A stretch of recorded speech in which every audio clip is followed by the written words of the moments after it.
por incumplimiento de funciones, por incumplir con las responsabilidades como titular de la Contraloría, por interferir en el desarrollo de procesos electorales, fue censurado el excontralor Pablo Celi de la Torre la noche de ayer de forma unánime en la Asamblea Nacional. Este juicio político fue impulsado por el correísmo. De hecho, los dos interpelantes se pertenecen a UNES, pero las cosas no salieron como en esta organización se lo había planteado originalmente, y de eso vamos a conversar con Pavel Muñoz, legislador de esa organización política. Pavel, buenos días, bienvenido a Contacto Directo. Lenin, buenos días, un saludo y un atento saludo también evidentemente para la ciudadanía. Ustedes querían que Celi fuera censurado por arrogación de funciones, pero no hubo consenso para ello. ¿Qué pasó al final que no pudieron convencer a las otras organizaciones políticas de respaldar esa moción de censura? No, me parece que ahí hay una imprecisión, Lenin. Nosotros planteamos siempre que la causal es incumplimiento de funciones. De hecho, cuando usted revisa el marco legal, lo que usted puede ver es que nosotros podemos iniciar un proceso de fiscalización, juicio político en este caso, por incumplimiento de funciones para este tipo de autoridades. Ahora, dentro del incumplimiento de funciones hay 6 elementos que desde nuestro punto de vista explican ese incumplimiento de funciones y que fueron claramente y ampliamente expuestas el día de ayer. Van evidentemente desde la arrogación de funciones.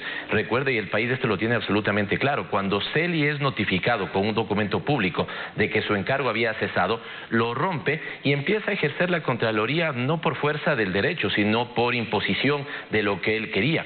Esto está complementado con un contrato comunicacional con la empresa de Daniel Salcedo, está complementado y agravado por la interferencia en otras funciones del Estado, particularmente el Consejo Nacional Electoral, está agravado por la interferencia en el proceso electoral y está agravado por las denuncias penales que él tiene en este momento.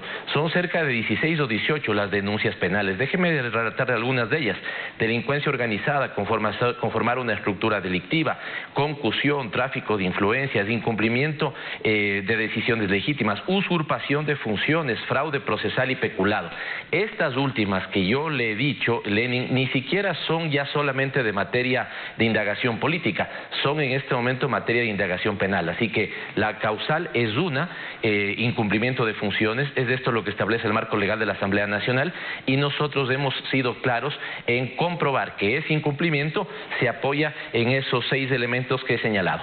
Pero son dos cosas distintas: incumplir las funciones y arrogarse funciones. Quien se arroga funciones no puede incumplir funciones porque es ilegítimo. Entonces hay que ser muy claro a la hora de señalar que hay una distinción entre las dos categorías de incumplimiento. Mire, aquí yo no soy abogado, pero los abogados hablan de que debíamos estar incluso en el reconocimiento de la legitimación pasiva. Porque hay 2 momentos en la actuación de Celi. Celi como subcontralor, ¿no es cierto?, de cuando él en este momento tacha a Polis de corrupto, seguramente tiene toda la razón, se olvida de que él fue parte de su equipo de trabajo, y ayer Juan Cristóbal Lloret le recordó leyendo una carta que Celi le mandaba a Polis diciendo todo lo que había aprendido de trabajar con Polis. En ese momento, como subcontralor, ejercía funciones, en ese momento firmaba documentos, en ese momento tuvo bajo su responsabilidad no involucrar, por ejemplo, a Odebrecht, una empresa corrupta y corruptora en la dinámica de glosas, pero a partir de que se le notifica con un documento público que él rompe y que desaparece esa acción de personal, ventajosamente en el proceso se ha podido encontrar, empieza otra realidad, si usted quiere, para el propio Celi. Empieza a, digamos, abrogarse funciones. Esto lo deberá determinar, digamos, órgano competente, y la Asamblea en ese caso no va a determinar la arrogación de funciones, sino el incumplimiento.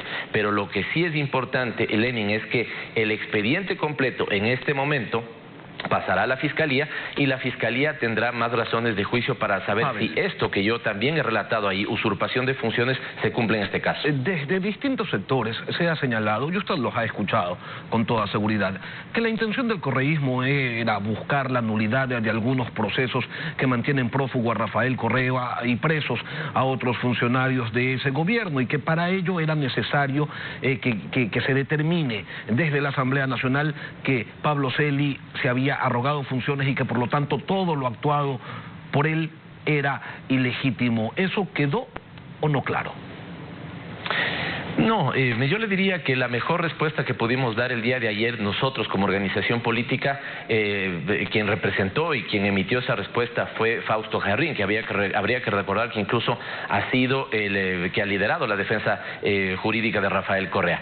Y él dice una cosa absolutamente cierta: los casos como por ejemplo Arroz Verde no se van a caer por lo que ayer hizo la Asamblea Nacional, se van a caer por inconsistentes y por ridículos, son las palabras que utiliza Fausto Jarrín, y además detalla un elemento, ¿no es cierto?, para ver que estos argumentos no se sostienen, que muchas veces son simplemente jugarretas para deslegitimar un juicio político que tenía que darse desde al menos hace 2 años, porque en el caso de Arroz Verde dice él, Fausto Jarrín, que además ha sido quien ha liderado la defensa jurídica Rafael Correa, que en el caso de Arroz Verde ni siquiera hay un solo informe de la Contraloría para que ese argumento sea legítimo. Lo que algunas fuerzas políticas... Otros informes de Contraloría con indicios de responsabilidad penal contra Rafael Correa por un montón de temas.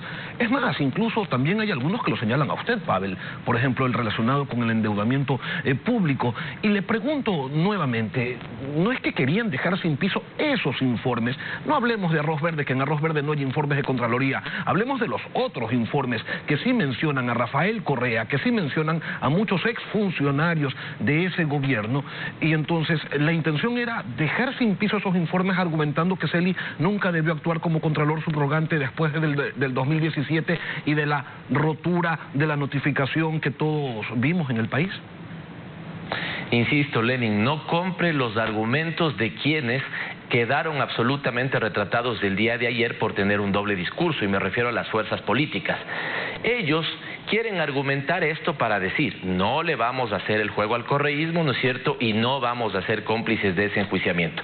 ¿Qué quieren encubrir ellos, Lenin? Lo que ellos quieren encubrir es que desde hace 2 años nosotros en la legislatura hemos venido buscando las firmas para este juicio político. Nos negaron y nunca quisieron firmar. Nuestras acusaciones, nuestras denuncias sobre lo que venía haciendo Celi en la Contraloría no son nuevas. Al menos hace 2 años venimos señalando esto. Claro, como nunca quisieron firmar, porque en ese momento Celi era funcional, ahora que quieren firmar dicen, no, lo que pasa es que no le vamos a hacer el juego al correísmo. Pero aquí, Lenin, para, digamos, dar respuesta a lo que usted decía, elemento número 1, en mi caso, ningún IRP. En mi caso sí tengo, como algunos, digamos, muchos y miles de funcionarios honestos en este país, estoy respondiendo lo que ellos pretenden que sean responsabilidades administrativas y civiles. Pero, ¿por qué sean indicios de responsabilidad penal, ¿no es cierto?, o sean sanciones administrativas o sanciones civiles? ¿Por qué son una farsa? Por lo que ayer se pudo detectar y que los comparecientes lo dejaron absolutamente claro. ¿Sabe cuál es el resumen de la Contraloría de Celi?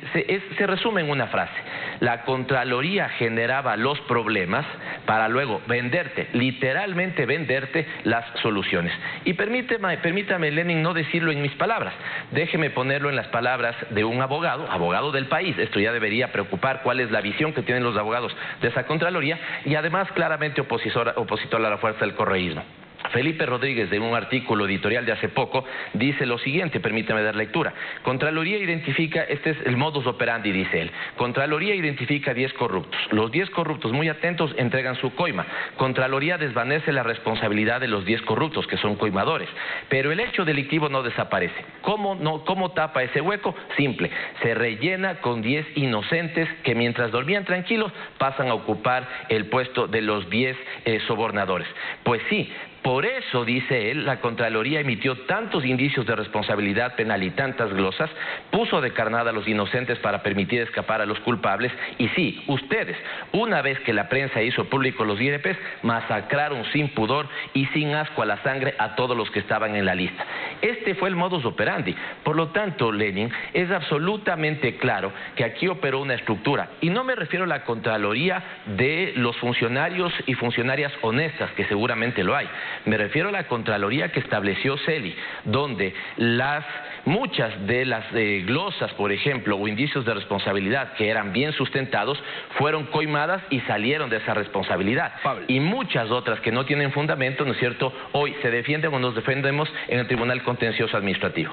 Pero no nos olvidemos que la Contraloría no es que la estableció Celi, fue la continuación de la Contraloría que estableció Pollitt.